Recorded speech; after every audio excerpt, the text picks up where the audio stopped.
자, 우리 인사하겠습니다. 은혜 받으시다. 하나님의 은혜가 오늘 이 시간도 우리 가운데 충만하게 되기를 주님의 이름으로 축복합니다. 할렐루야. 네. 우리를 너무나 사랑하시는 하나님께서 하나밖에 없는 아들 예수님을 죽게 하심으로 우리들에게 구원의 길을 열어주셨습니다. 뿐만 아니라 우리에게 복음을 들을 수 있도록 은혜를 베풀어 주시고 성령 하나님께서 그 복음을 믿을 수 있도록 도와주셔서 예수님을 믿음으로 구원받게 해주셨습니다. 그리고 하나님 아버지께서 우리들에게 성령 하나님을 선물로 보내주셨습니다. 그래서 예수님을 믿는 성도들은 성령 하나님께서 함께 하시는 복을 누리고 있습니다. 그리고 지금도 예수님께서 하나님 보좌 우편에서 우리를 위하여 하나님 아버지께 기도하고 계십니다. 우리들에게 이런 은혜를 베푸신 하나님께서 우리들이 어떻게 살기를 원하실까요? 하나님께서 구원의 은혜를 입은 하나님의 자녀들이 어떻게 살기를 원하시는지는 너희는 세상의 소금이라 세상의 빛이라 하신 예수님의 말씀을 통해서 잘 알 수 있습니다. 예수님께서 우리를 세상의 빛이라고 세상의 소금이라고 말씀하신 이유는 우리들이 세상 속에서 구별되게 살기를 원하셨기 때문입니다. 하나님께서는 죄악이 관영하는 세상 속에서 성도들이 구별되게 살기를 원하십니다. 죄인들과 다른 생각을 하고 하나님을 믿지 않는 자들과 다른 행동을 하고 다른 삶을 살기를 원하십니다. 사랑하는 성도 여러분, 하나님께서 성도들이 일주일에 한 번 교회에 와서 예배드리는 삶을 사는 것으로 만족하지 않으십니다. 세상 속에서 힘들게 살다가 교회에 와서 위로받는 삶을 사는 성도의 삶으로 하나님은 만족하지 않으십니다. 교회에 와서 예배를 통하고 하나님을 만나고 위로받고 은혜 받아서 하나님은 세상 속에서 우리들이 구별되게 살기를 원하십니다. 직장에서 세상과 다른 생각, 다른 행동, 다른 삶을 살기를 원하십니다. 이렇게 살 때 성도들이 점점 예수님을 닮게 됩니다. 이렇게 살 때 성도들이 세상 사람들에게 하나님을 보여줄 수 있게 됩니다. 이렇게 성도들이 예수님을 닮게 되고 성도들이 삶으로 세상 사람들에게 하나님을 보여줄 때 세상 사람들이 하나님에게로 나오게 되는 것입니다. 자, 이렇게 사는 것이 바로 왕 같은 제사장의 삶을 사는 것입니다. 성도가 이렇게 세상 속에서 구별되게 살아서 세상 사람들에게 하나님을 보여주는 삶을 살 때 하나님이 기뻐하십니다. 이런 삶이 하나님께 놀라운 은혜를 받은 자의 삶입니다. 이를 통해서 하나님이 영광을 받으십니다. 이를 통해서 하나님께서 가장 기뻐하시는 잃어버린 영혼을 찾게 되는 겁니다. 우리가 이런 삶을 살 때 가장 행복할 뿐만 아니라 지속적으로 하나님께서 주시는 은혜와 복을 풍성하게 누릴 수 있게 되는 겁니다. 그러니 사랑하는 성도 여러분, 예배 시간에 참석해서 은혜 받는 것으로 만족하지 마십시오. 그것도 귀하지만 그것으로 만족해서는 안 돼요. 예수님을 믿어 구원받은 것으로 하나님 감사합니다, 그렇게 끝내지 마십시오. 예배 시간에 위로받고 치유받고 하나님의 뜻을 깨닫고 은혜를 받아 한 주일 동안 세상 속에서 구별되게 살아가시는 성도님들이 다 되시기를 바랍니다. 세상 속에서 구별되게 살아서 하나님의 은혜로 구원받은 백성답게 하나님을 기쁘시게 하는 삶을 사시기 바랍니다. 가정에서, 직장에서, 사업장에서, 학생들은 학교에서, 삶의 현장 속에서 구별되게 살아서 하나님의 기쁨이 되시기 바랍니다. 이것을 하나님은 우리에게서 원하시는 거죠. 오늘 본문 말씀을 중심으로 하나님의 백성으로서의 삶이라는 제목으로 말씀을 나누겠습니다.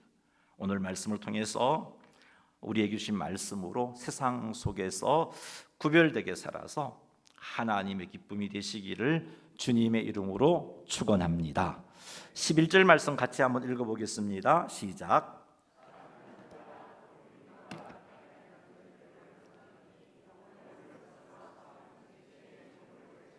아멘.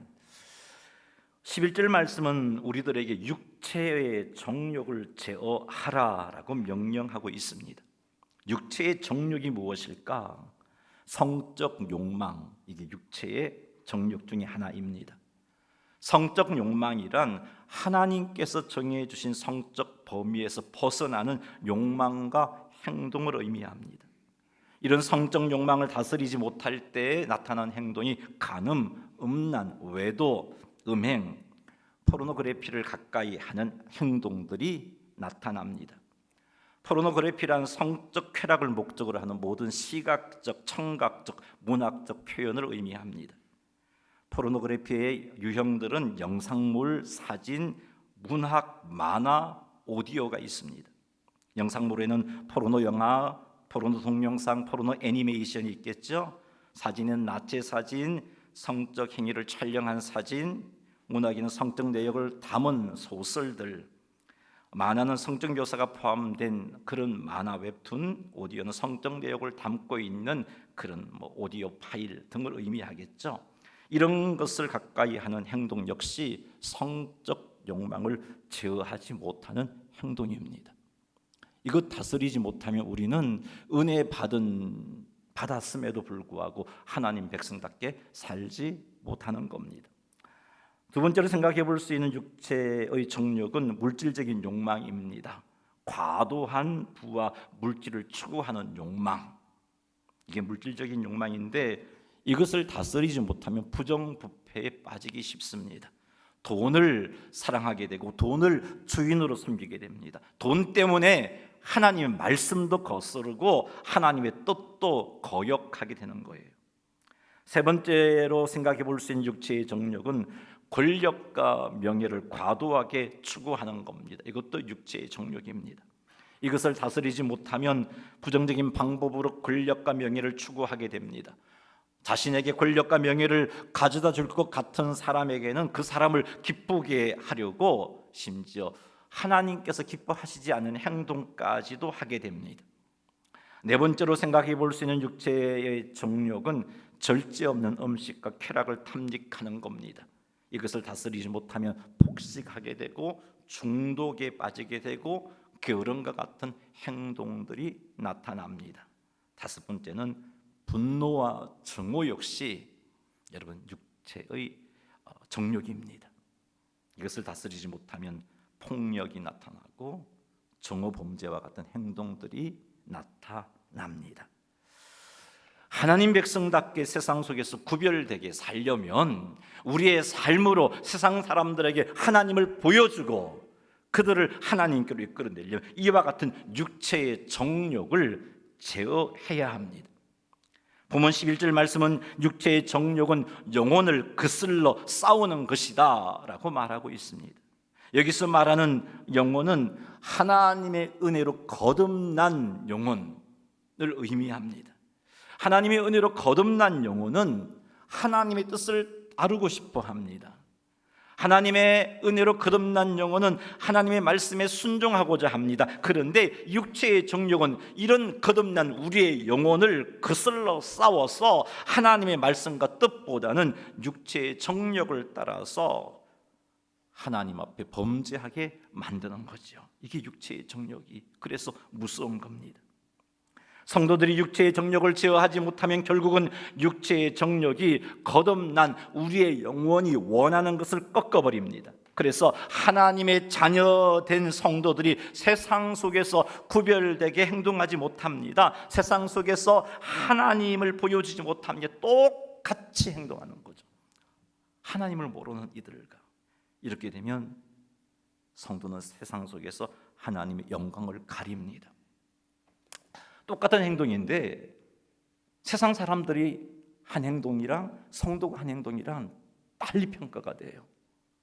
똑같은 행동인데 성도가 한 행동은 하나님의 영광을 가리게 되고 세상에 교회를 욕할 수 있는 비밀을 주게 되죠. 기독교를 욕하게 만들어버립니다. 그러므로 성도들은 하나님의 놀라운 은혜로 구원함을 받아서 하나님을 기쁘시게 하는 백성으로서 살기 위해서 육체의 정욕을 제어해야 합니다. 어떻게 하면 육체의 정욕을 제어할 수 있을까? 지속적인 기도와 말씀 묵상을 통해서 하나님의 뜻을 깨달아야 하고 영적인 힘을 공급받아야 돼요. 우리의 결심만으로 안 돼요, 여러분. 그러니 사랑하는 성도 여러분, 매일 정해진 시간에 말씀을 읽고 묵상하시고 정해진 시간에 기도하는 습관 기르시기 바랍니다. 그래야 육체의 정욕을 다스릴 수 있는 힘을 공급받을 수 있습니다.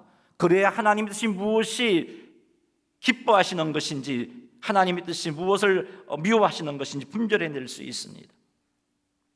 우리와 함께 하시는 성령 하나님이 인도하심에 순종하면 육체의 정욕을 다스릴 수 있습니다. 갈라디아서 5장 16절 말씀 같이 읽어보겠습니다.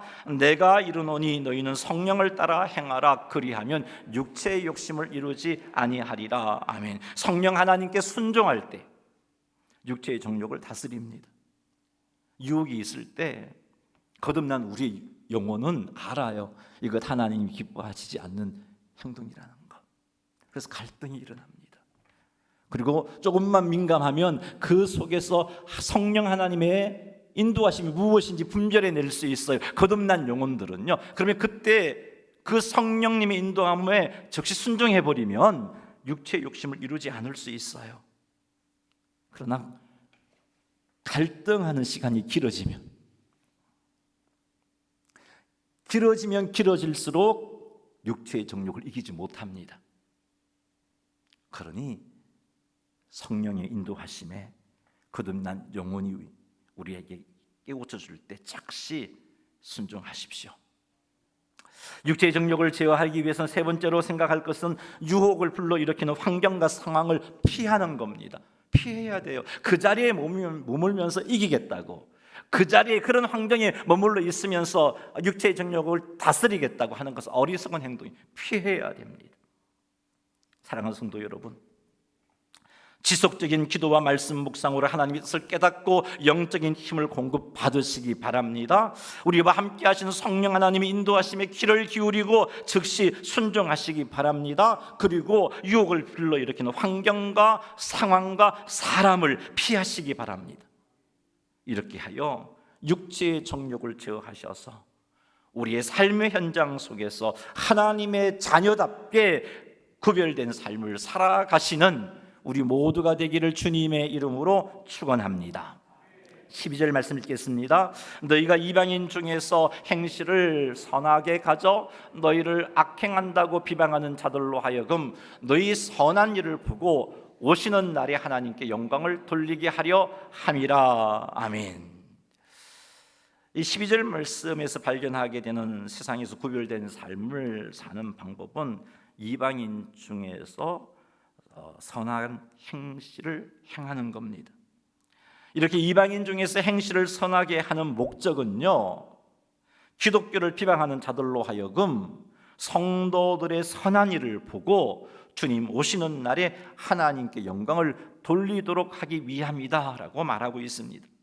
주님 오시는 날에 하나님께 영광을 돌린다는 것은 그가 예수님을 믿게 되어 마지막 날에 하나님 앞에서 영광을 돌리는 자가 된다는 의미입니다. 그렇습니다. 성도가 세상 속에서 선을 행하게 되면 지속적으로 핍박을 가해도 조롱해도 여러 가지 불이익을 당해도 계속해서 선을 행하게 되면 성도를 비방하고 기독교를 비방하는 이들이 그 성도의 선한 행실을 보고서 하나님을 알게 되고 나아가 예수님을 믿게 되는 일들이 일어나는 겁니다. 이미 구원함을 얻은 성도가 선한 행동을 해야 하는 이유가 여기에 있는 거예요.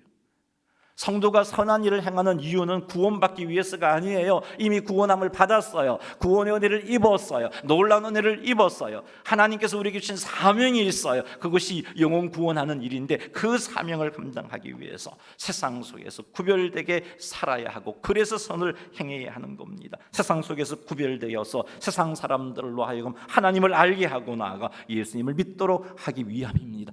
그 이유로 선을 행해야 되는 거예요.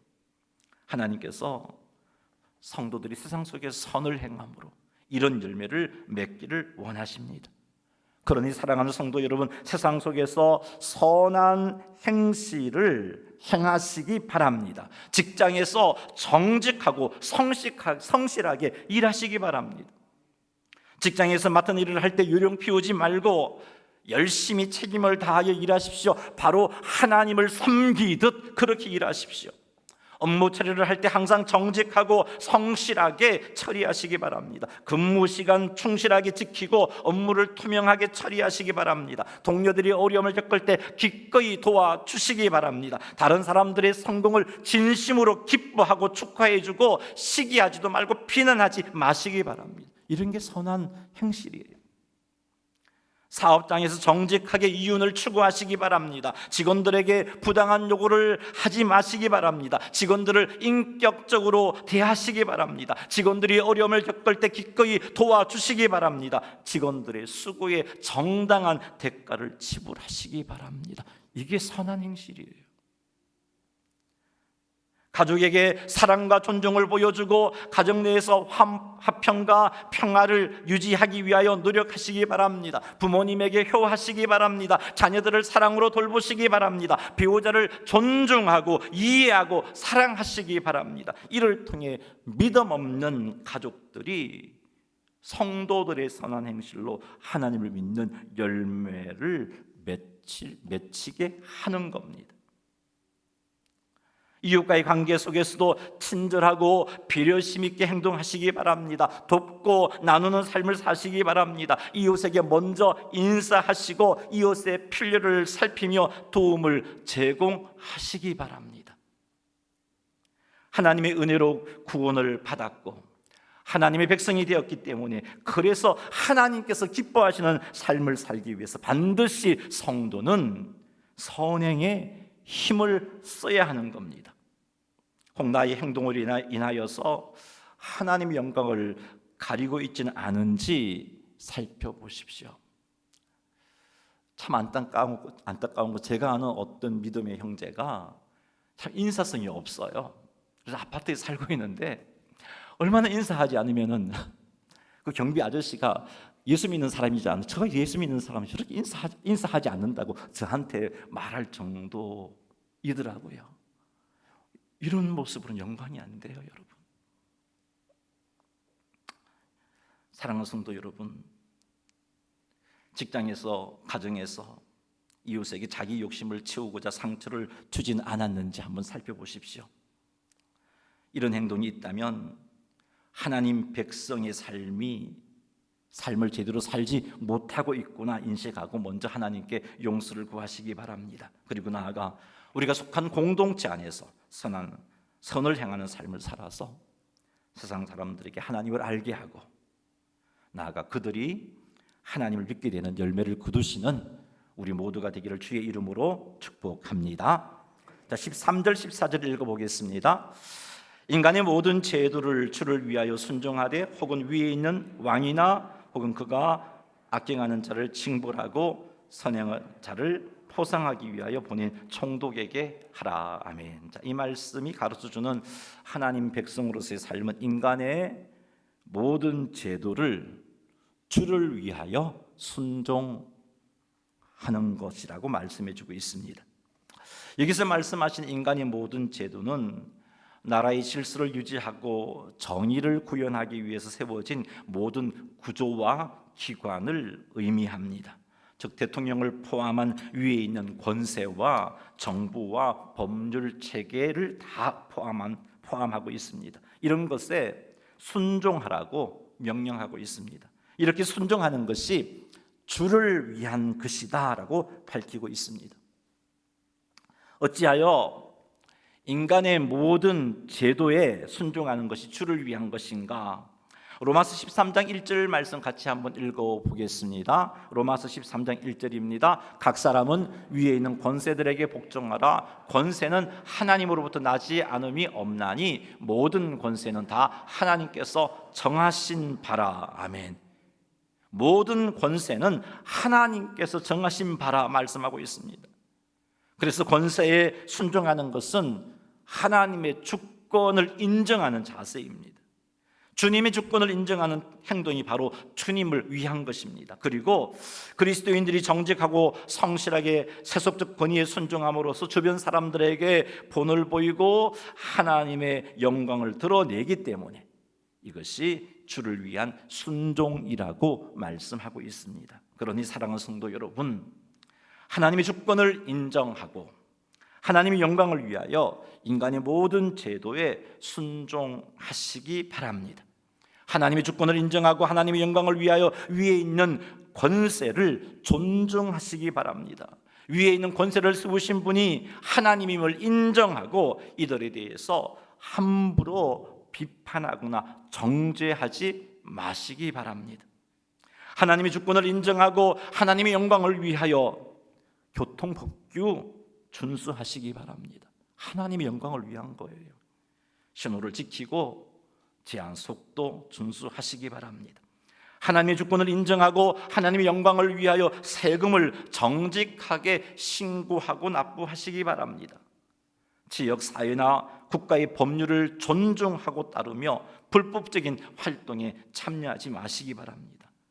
이렇게 순종함으로 세상 속에서 구별되어 하나님 백성으로서의 삶을 온전히 살게 되기를 주님의 이름으로 축원합니다. 16절 읽겠습니다. 너희는 자유가 있으니 그 자유로 악을 가리는 데 서지 말고 오직 하나님의 종과 같이 하라. 아멘. 자, 이 말씀에서 발견하게 되는 하나님 백성으로서의 삶은 우리에게 있는 자유를 악을 가리는 데 서지 않는 겁니다. 하나님의 백성들은 그리스도 예수 안에서 결코 정죄함이 없습니다. 이게 하나님께서 우리에게 주신 복이요 은혜입니다. 죄와 사망의 범에서 자유를 얻었습니다. 하지만 이 자유를 자신의 죄를 정당화하는 데 사용해서는 안 됩니다. 그리스도 예수 안에 있는 자들에게는 결코 정죄함이 없다고 하지 않았냐 하면서 마음껏 죄를 지어서는 안 된다는 겁니다. 이것을 그리스도 예수 안에 있는 자들은 결코 정죄함이 없다고 말하면서 자신의 죄를 합리화하는 것이 자유로 악을 가리는 행동입니다. 죄를 짓는다 할지라도 회개하면 다 용서받는다면서 죄를 쉽게 짓는 행동 역시 자유로 악을 가리는 행동입니다. 이렇게 성도들에게 주어진 자유로 악을 가리는 데 쓰게 되면 성도들은 세상 속에서 결코 구별될 수가 없습니다. 세상 사람들과 똑같이 행동할 수밖에 없습니다. 하나님께서 기뻐하시지 않는 죄를 지으며 살 수밖에 없습니다. 이것은 하나님 백성의 삶이 아닙니다. 하나님 백성답게 살려면 우리에게 자유가 주어져 있지만 그럼에도 불구하고 하나님의 종과 같이 행동해야 합니다. 하나님의 뜻에 순종하는 삶을 살아가야 합니다. 사랑하는 성도 여러분, 혹 자유로 악을 가리는데 사용하고 있지는 아니한가 한번 돌아보십시오. 하나님이 나에게 놀라운 은혜와 복을 주셨는데 나는 그 자유를 가지고 악을 가리는 데 사용하고 있지 않는가? 다시는 자유로 악을 가리지 말고 하나님의 종과 같이 하나님의 뜻에 순종하는 삶을 살아서 세상 속에서 구별되기를 주님의 이름으로 축원합니다. 자, 마지막 17절 한 절 같이 읽겠습니다. 무사람을 공경하며 형제를 사랑하며 하나님을 두려워하며 왕을 존대하라. 아멘. 자, 이 말씀은 하나님의 백성으로서의 삶, 즉 세상 속에서 구별된 삶을 살기 위하여서 필요한 네 가지 덕목을 언급하고 있습니다. 첫 번째는 무사람을 공경하라. 두 번째는 형제를 사랑하라. 세 번째는 하나님을 두려워하라. 네 번째는 왕을 존대하라. 자, 여기서 왕을 존대하라는 것은 인간의 모든 제도를 주를 위하여 순종하라는 말씀에 포함된 것이니까 생략하고 나머지 세 가지를 살펴보겠습니다. 무사람을 공경하는 것이 하나님 백성으로서의 삶입니다. 자, 그런데 이 공경하라에 해당하는 헬라어가 티마오라는 단어를 쓰고 있는데 이 티마오가 가지고 있는 의미는 존중하다, 존경하다 이런 뜻이에요. 오늘 말씀은 우리들에게 무사람, 모든 사람을 존중하라고 말씀하고 있어요. 모든 사람을 존중하라. 왜냐하면 모든 사람이 하나님의 형상을 지니고 있기 때문입니다. 그래서 하나님의 형상으로 창조된 모든 사람에 대해서 존중하고 존경하라고 말씀하고 있습니다. 그 사람의 배경과 상관없이, 그 사람의 지위와 상관없이 존중하라고 말씀하고 있습니다. 사랑하는 성도 여러분, 우리들이 세상 가운데서 여러분의 가정과 직장과 삶의 현장 속에서 모든 사람들에 대해서 존중할 때 그 행동이 세상 속에서 구별되어지게 되어 있습니다. 사랑하는 성도 여러분, 만나는 모든 사람들, 그 사람들이 세상에서는 참 무시당하는 사람이라 할지라도 모든 사람들이 하나님의 형상으로 창조된 존재임을 알고 존중하십시오. 결코 함부로 대하지도 말고 함부로 말하지 마십시오. 이게 구별된 삶입니다. 두 번째는 형제를 사랑하는 것 역시 하나님의 백성으로서의 삶이다라고 그렇게 말하고 있습니다. 근데 형제에 해당하는 이 단어가 아델포테스라는 단어인데요. 이 아델포테스가 가지고 있는 의미는 형제된 이라는 의미도 있고, 두 번째는 믿음의 식구라는 의미를 가지고 있습니다. 본문에서는 학자들이 이 형제를 믿음의 식구로 그렇게 보고 있어요. 여기서 말하는 형제는 믿음의 식구 성도들을 가리킵니다. 따라서 믿음의 식구 성도들을 사랑하라고 우리에게 말하고 있습니다. 성도들을 사랑할 때 세상 교회 밖에 있는 사람들이 그 모습을 보게 됩니다. 그리고 하나님의 사랑을 알게 돼요. 예수님이 승천하시고 예루살렘 교회 복음이 퍼져나갔습니다. 그리고 성도들은 세상으로부터 많은 핍박을 당하였어요. 예수 믿는다는 이유로 직장에서 쫓겨났습니다. 예수 믿는다는 이유로 인간관계로부터 왕따를 당했습니다. 그러니까 이들이 얼마나 먹고 살기가 힘들었겠어요. 그런데 교회 공동체가 형제를 사랑하라는 이 말씀을 실천했던 거죠. 사랑했어요. 교회 밖에 있는 사람들이 교회 안에 있는 그런 사랑하는 모습을 보고서 그들이 교회를 칭찬하게 되었고, 교회를 칭찬함으로 그들이 하나님을 믿게 되는, 예수님을 믿는 사람들이 점점 많아지는 그런 역사가 일어난 겁니다. 그러니 사랑하는 성도 여러분, 먼저 교회 공동체 안에서 서로 사랑하고 돌보시기 바랍니다. 진심으로 사랑하는 마음으로 서로를 위해서 기도해주고, 서로 필요할 때 도와주고, 어려움을 겪는 지체들을 도와주시기 바랍니다. 이렇게 할 때 우리는 하나님 백성으로의 삶을 살아갈 수 있으며 세상 속에서 구별되어질 수 있습니다. 마지막으로 하나님을 두려워하는 것, 이것도 하나님 백성으로서의 삶입니다. 여기서 하나님을 두려워한다는 말은 하나님을 경외하라는 거죠. 하나님을 최고로 존중하고 하나님의 권위와 하나님의 능력을 인정하는 것, 이게 경외입니다. 이게 하나님을 두려워하는 거예요. 하나님을 경외하는 사람은 하나님의 말씀과 뜻에 순종합니다. 하나님을 경외하는 사람은 하나님 앞에 겸손할 수밖에 없습니다. 그래서 더욱더 하나님을 의지하게 되고 하나님의 인도하심에 순종하게 되는 거죠. 이런 삶을 살 때 성도는 구별되어질 수밖에 없어요.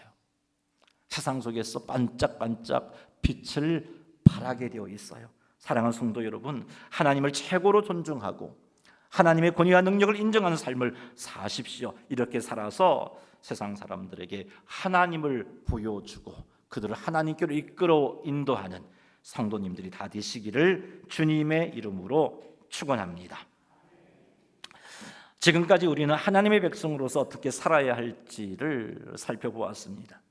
하나님께서는 우리를 너무나 사랑하셔서 독생자 예수님을 보내주셨습니다. 그리고 우리에게 구원의 길을 열어주셨습니다. 성령 하나님을 보내주셔서 우리와 함께 하시며 우리의 삶을 인도하시는 복도 주셨습니다. 이런 은혜를 받은 우리에게 주어진 사명은 분명합니다. 그것은 우리가 세상 속에서 빛이 되고 소금이 되는 삶을 사는 겁니다. 우리는 이런 삶을 살기 위해서 육체의 정욕을 제어해야 합니다. 우리의 삶 속에서 선한 행실을 통해서 하나님께 영광을 돌려야 하고 세상 사람들에게 하나님을 보여주는 삶을 살아야 합니다. 또한 모든 제도를 주를 위하여 순종함으로 하나님의 주권을 인정하고 주의 영광을 나타내야 합니다. 우리에게 주어진 자유를 가지고 악을 가리는 데 사용하지 말아야 하고 그 자유를 누리고 있지만 하나님의 종과 같이 하나님의 뜻에 순종하는 삶을 살아야 합니다. 모든 사람이 하나님의 형상을 가지고 있음을 알고 존중하는 삶을 살아야 하고 믿음의 형제를 사랑해야 하며 하나님을 두려워하는 삶을 살아야 합니다. 이런 삶이 바로 하나님의 백성으로서의 삶입니다. 사랑하는 성도 여러분, 우리의 삶이 예배당 안에서 머물러서는 안 돼요. 하나님께 주신 은혜를 힘입어서 세상 속에서 빛을 발해야 합니다. 직장에서, 가정에서, 학교에서, 우리의 모든 삶의 현장 속에서 하나님의 자녀로서 구별된 삶을 살아야 합니다. 이러한 우리의 삶을 통해서 세상 사람들이 하나님을 알게 되고 예수님을 믿게 되는 놀라운 역사가 일어나도록 해야 합니다. 이제 우리의 삶을 돌아보며 결단하십시다. 하나님의 은혜로 구원받은 백성답게 세상 속에서 구별된 삶을 살기로 오늘부터 그렇게 살기로 결단하시기 바랍니다. 매일 규칙적으로 말씀을 읽고 묵상하고 기도하여 하나님의 뜻을 깨달아서 하나님의 뜻에 순종할 수 있는 영적인 힘을 공급받아서 하나님의 뜻에 순종함으로 선을 행할 것을 결단하시기 바랍니다. 이렇게 하여 우리의 모든 삶의 현장에서 하나님의 기쁨이 되고 하나님께 영광을 돌려드리는 성도님들이 다 되시기를 주님의 이름으로 축원합니다. 우리 말씀 붙잡고 한번 기도하겠습니다. 하나님 앞에 결단하며 하나님의 백성으로서의 삶을 살게 해주시고 내 삶 가운데 자유로 악을 가리웠던 나의 행동들을 하나님 앞에 용서를 구하고 빛이 되지 못했던 나의 삶들을 용서를 구하는 그런 기도와 결단을 하도록 하겠습니다. 주의 이름 한번 부르며 나아갑니다.